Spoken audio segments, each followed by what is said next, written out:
আজকের ভিডিওতে সবাইকে স্বাগত।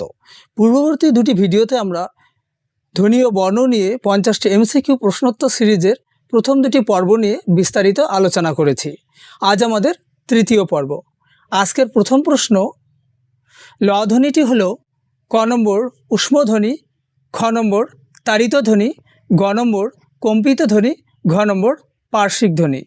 এর উত্তর হয়ে যাবে ঘ নম্বর, অর্থাৎ পার্শ্বিক ধ্বনি। আমরা জানি ল ধ্বনিটি উচ্চারণ করার সময় আমাদের জিভ উপর থেকে নিচের দিকে নেমে আসে এবং জিভের দুপাশ দিয়ে বাতাস বেরিয়ে যায়, তাই এই ধ্বনিটিকে বলা হয়ে থাকে পার্শ্বিক ধ্বনি। পরবর্তী প্রশ্ন, তাড়িত অল্পপ্রাণ ধ্বনি কোনটি? ক নম্বর বয়শূন্য র, খ নম্বর ডয়শূন্য র, গ নম্বর ঢয়শূন্য র, ঘ নম্বর ত। এর উত্তর হয়ে যাবে খ নম্বর, অর্থাৎ ডয়শূন্য র। আমরা জানি যেসব ধ্বনি উচ্চারণ করার সময় আমাদের জিভকে মূর্ধর মধ্যে তাড়নার সৃষ্টি করে তাদের বলা হয় তাড়িত ধ্বনি। এই তাড়িত ধ্বনিগুলি হলো ডয়শূন্য র এবং ঢয়শূন্য র।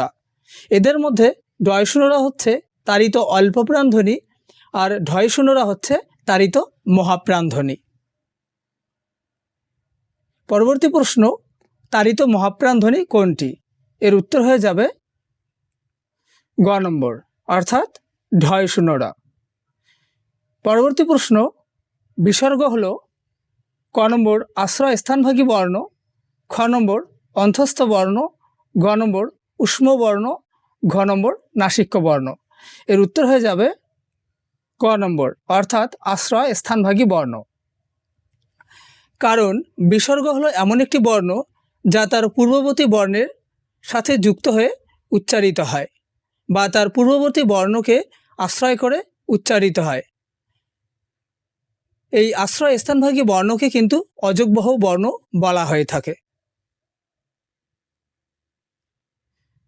পরবর্তী প্রশ্ন, অযোগবহ বর্ণ হলো ক নম্বর বয়শূন্য র, ল, খ নম্বর অনুস্বার বিসর্গ, গ নম্বর প, ফ, ঘ নম্বর অন্তস্থ জ, অন্তস্থ অ। এর উত্তর হয়ে যাবে খ নম্বর, অর্থাৎ অনুস্বার ও বিসর্গ। পরবর্তী প্রশ্ন,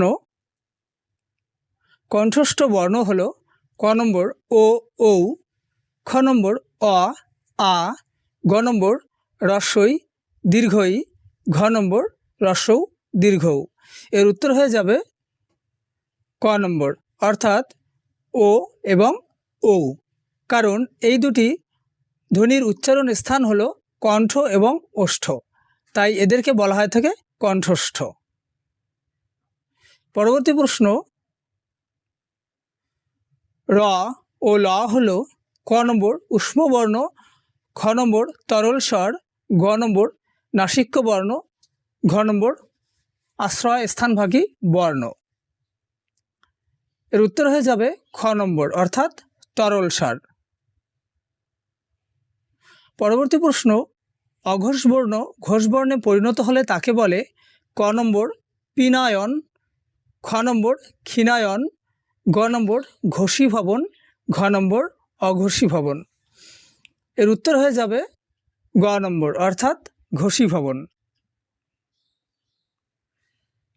পরের প্রশ্ন, ঘোষ ধ্বনি অঘোষ ধ্বনিতে পরিণত হলে তাকে বলে ক নম্বর অঘোষী ভবন, খ নম্বর ঘোষী ভবন, গ নম্বর পিনায়ন, ঘ নম্বর ক্ষীণায়ন।